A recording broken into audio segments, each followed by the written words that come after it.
war in heaven. I can actually imagine it. Like, I'm really trying to imagine it, but obviously I don't know what they look like.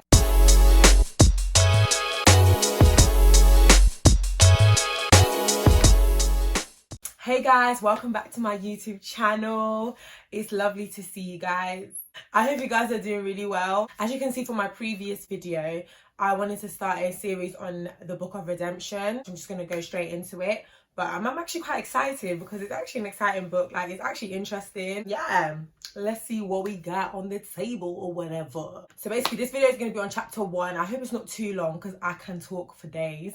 But yeah, this video is going to be on chapter 1. And there's 2 sections or 2 headings under chapter 1, which is the fall of Lucifer and war in heaven. So it gets a little interesting if you didn't know already. Background. Lucifer was literally amazing. Like, he was blessed, he was talented, he was good looking, he had the looks. Like, everyone really loved him because he was just so beautiful, like inside and out. It says he was a high and exalted angel, next in honor to God's dear son, who is Jesus. So he was literally like up there. He was up there. Yet he was jealous of Jesus. It shows that sometimes we have everything that we need, yeah, or everything that as it should be, but still we're looking at someone and we're like, I want what they have. I need what they have. Like, that's where jealousy starts coming up, by not being content. Lucifer was amazing, but he was jealous of Jesus.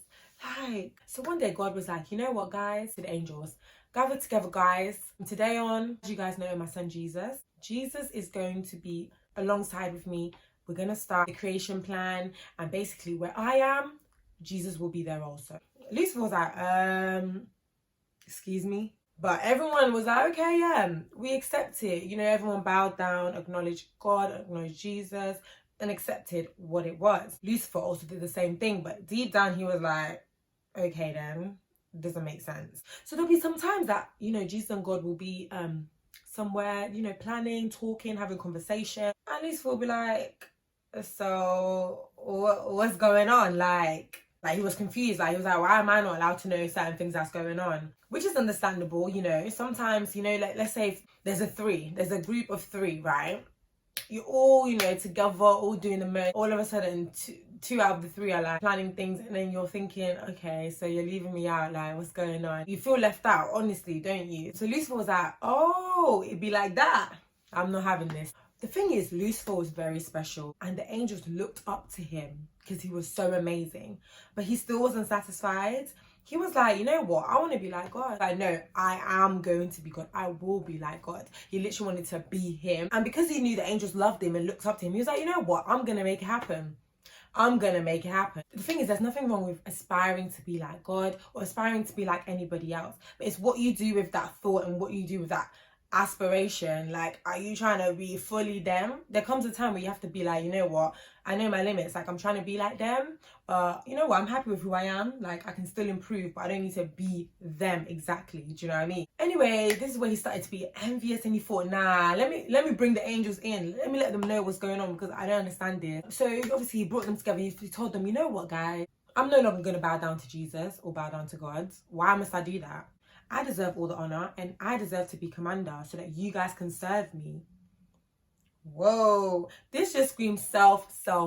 It's all about him. Like, he's not even trying to make a group thing. He's just trying to make it all about him. So obviously you can see that his thoughts that he previously had in his heart started to come out. It started to appear, started to show. Now, the group of angels were going wild. They're thinking, is this guy all right? Can he hear himself speak? Like, what are you talking about? They did not like the idea. They were like, no, Lucifer, no. Please come back to earth. Come back down to your senses, because what you're talking about is not making sense at all. The thing is, some of them were like, you're making sense.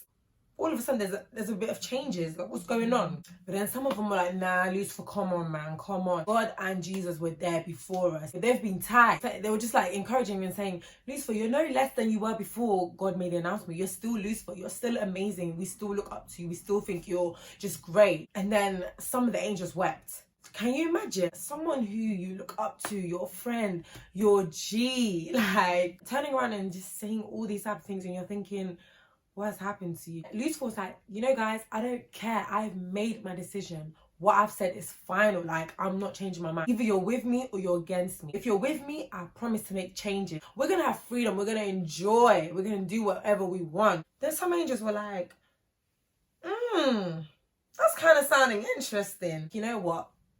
We're joining you. So obviously Lucifer started gathering some angels on his side. So now it started to get a little bit interesting. We're like, whoa, okay. But the lawyer angels were like, guys, look, he is going crazy. Like, what is he talking about?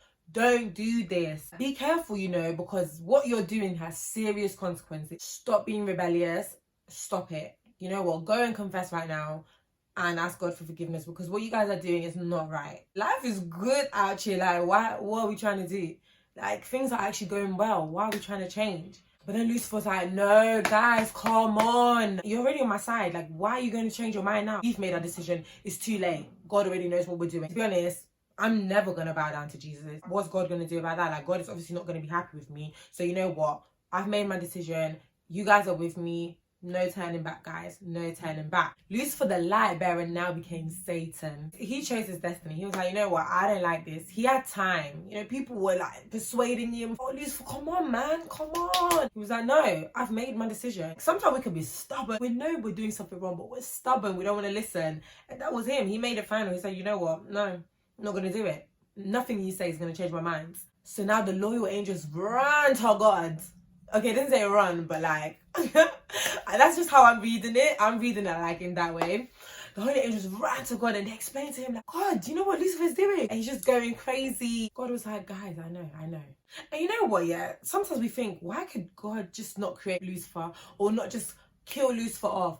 But God is not like that, and that was not God's purpose. God is love. He doesn't just wipe people off the earth. Like, we're all not perfect, but we're still here. Do you know what I mean? So God was like, you know what? Let me give him a chance. We're going to do this in a fair way. We're going to have a battle to work it out, guys. We're going to have a battle. Sorry, this story just gets me like too high. Let's see who will win this one. This just demonstrates how God is just so loving. He could have literally killed Lucifer. But then what would the angels have thought about him? They would have been like, oh, so because he's going against you, you just want to wipe him out. You're not really fair, God. Like, wow. But he didn't. He said, you know what? We are going to battle it out. My son versus him. Obviously, God knows the future. So in his head, he was like, I know where this is going. Do you? So obviously, God gave everyone an opportunity to speak it out, you know, and make your own decision. Lucifer made it clear. He didn't even stutter. He said, God, I'm not going to bow down to you or your son. Like, I'm done. I want to be like you. Why should I be left out? God explained that, you know what? It's only my son that I can really reveal my secrets to. So he said, well, all these angels, he probably had people behind him like, yeah. These angels are with me too. So are you going to throw them out with me too? It's going to get pretty empty in here. He said, I'm willing and I'm prepared to defend my place here. But God was like, you know what? We can't really have evil or negative vibes in heaven here. This is a peaceful place, a place of beauty, a place of peace. So I think it's time to go. But Satan kept saying what he had to say against God. We don't need a law. We want to do what we want to do. And then there was war. War in heaven. I can actually imagine it. Like, I'm really trying to imagine it, but obviously I don't know what they look like. On the left side, Jesus. On the right side, Satan and his angel. Hey, nah, one day we're actually going to see this. Like, God is going to play this out for us in heaven, because it's actually interesting, because you think, what? So obviously it was Jesus and his lawyer angels one side, arch rebel Satan and his crew. Can you imagine the atmosphere? It must have been tense. Oh, some angels must have been thinking, hey, is this what it's come to? And some might have been thinking, oh, this will be so embarrassing if we lose. Sorry, I'm like going off topic, but you know, sometimes where you've been like, you know what, we're gonna win with the winning team. And then it gets to a point you're actually like near the end of the game, you're thinking, oh no, if we lose, it's actually gonna be embarrassing. Like, but obviously we all know who won. Jesus and his real G's, they won. It's a bit Satan and his angels were like, oh, I hope I can disappear. Yo, you know that meme that disappears like. And then at that time, Satan and his angels were expelled from heaven. God was like, you got to go. You can't stay here. You can't even deal with what's going on now. How more can you deal now that you've lost? And when they were expelled, there was not a single piece, not even a dot left of rebellion in heaven. back to normal. But that day was a sad day. Angels in heaven were sad. They lost their friends, the friends that they've been with for time. They mourned the fate of those who were once very happy, but now they've been expelled. Like, what's going on? After this, God spoke to his son Jesus and was like, you know what? I'm going to place man upon probation to test his loyalty, and if he can endure the test, he would be equal to the angels. Guys, imagine we could have been equal with the angels, but why are we not as equal to the angels? Find out on my next episode of the story of probation. The story of redemption. Thank you guys so much for watching. I hope you guys enjoyed it as much as I did. I think I really enjoyed it maybe a little bit more than you guys, but thank you guys so much for watching. I would love to have some feedback on how I presented this, maybe, or if you have any other suggestions of how you would like me to tell the following stories, let me know. I hope you guys enjoyed it. Share it with other people. If you have any questions, ask me. Don't forget to like, comment and subscribe and share with other people. But yeah, thank you and have a great day, guys. Bye.